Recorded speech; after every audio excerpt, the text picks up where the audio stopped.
Let's mic, देश का मिजाज नॉर्थ।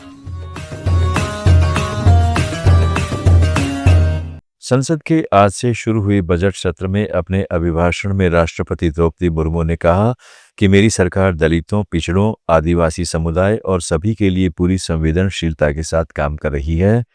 सबका साथ सबका विकास का विजन हर नागरिक के जीवन पर सकारात्मक असर डाल रहा है।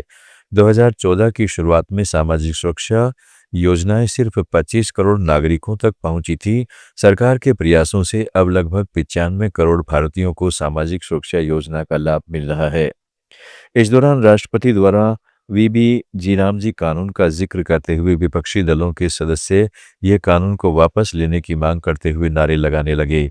राष्ट्रपति ने कहा कि यह योजना 125 दिनों के काम की गारंटी प्रदान करेगी और भ्रष्टाचार और गबन को भी रोकेगी। माननीय सदस्यगण, मेरी सरकार दलितों, पिछड़ों, वंचितों, जनजातीय समाज सभी के लिए पूरी संवेदनशीलता से काम कर रही है। सबका साथ सबका विकास का विजन देश के हर नागरिक के जीवन में सकारात्मक प्रभाव ला रहा है। वर्ष 2014 की शुरुआत में सिर्फ 25 करोड़ नागरिकों तक की सोशल सिक्योरिटी की योजनाएं पहुंच पाती थी। सरकार के मध्य प्रदेश हाईकोर्ट की इंदौर पीठ ने शहर के भागीरथपुरा इलाके में हाल हुई जल प्रदूषण की घटना की जांच के लिए एक आयोग का गठन किया है। आयोग में हाईकोर्ट के एक सेवानिवृत्त न्यायाधीश को शामिल किया गया है। आयोग को कार्रवाई शुरू होने की तारीख से 4 सप्ताह के भीतर अंतरिम रिपोर्ट सौंपने का निर्देश दिया गया है। इस बीच शहर में दूषित पेयजल मंगलवार देर रात एक और पीड़ित की मौत हो गई। इसके साथ ही दूषित पानी पीने से मरने वालों की संख्या बढ़कर 30 हो गई है। मध्य प्रदेश में ही विदिशा जिले में शमशाबाद में गाय के अवशेष मिलने के बाद तनावपूर्ण स्थिति बन गई है। घटना की जानकारी मिलते ही लोगों में आक्रोश फैल गया। बजरंग दल के कार्यकर्ताओं ने घटना पर कड़ा विरोध करते हुए दोषियों के खिलाफ सख्त कार्रवाई की मांग की।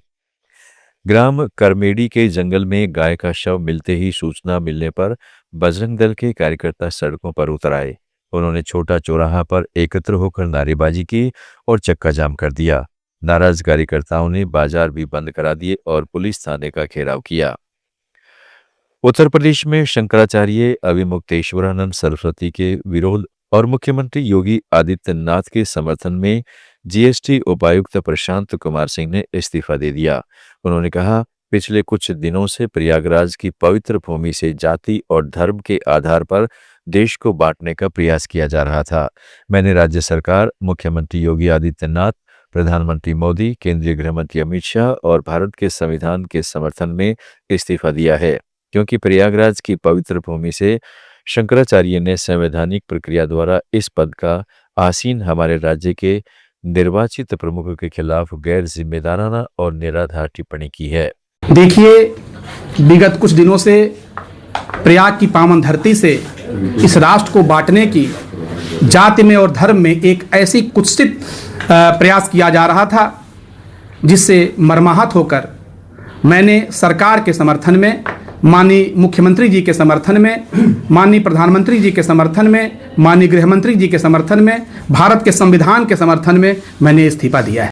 इधर माघ मेले में 10 दिनों धरने पर बैठे ज्योतिष पीठ के शंकराचार्य स्वामी अविमुक्तेश्वरानंद सरस्वती प्रयागराज से प्रशासन द्वारा दिए गए प्रस्तावों को उन्होंने खारिज कर दिया। शंकराचार्य ने कहा, मामला उनके व्यक्तिगत सम्मान का नहीं बल्कि साधु संतों और बटुकों की गरिमा का है। प्रशासन ने उन्हें जब चाहे पालकी से चलकर स्नान करने और पुष्प वर्षा तक का प्रस्ताव दिया था। रवाना होते समय शंकराचार्य ने कहा, आज स्वर बोझिल हैं और शब्द साथ नहीं दे रहे, बिना स्नान किए ही यहाँ से विदा ले रहा हूँ। बुधवार सुबह गुरुग्राम और चंडीगढ़ के कुछ निजी स्कूलों को बम से उड़ाने की धमकी वाले ईमेल मिले, जिसके चलते इन स्कूलों को खाली करवाकर सुरक्षा जांच की गई। अधिकारियों ने बताया कि जांच में फिलहाल कोई संदिग्ध वस्तु नहीं मिली है और स्थिति पर कड़ी नजर रखी जा रही है। गुरुग्राम में जिन स्कूलों को धमकी मिली उनमें कुसंक पालक school, Lancers international school, heritage experiential learning school, Shriram Aravali school और बादशाहपुर के पास पाथवेज वर्ल्ड स्कूल शामिल है। देश का मिजाज में फिलहाल इतना ही। जुड़े रहिएगा लेट्स माइक के साथ।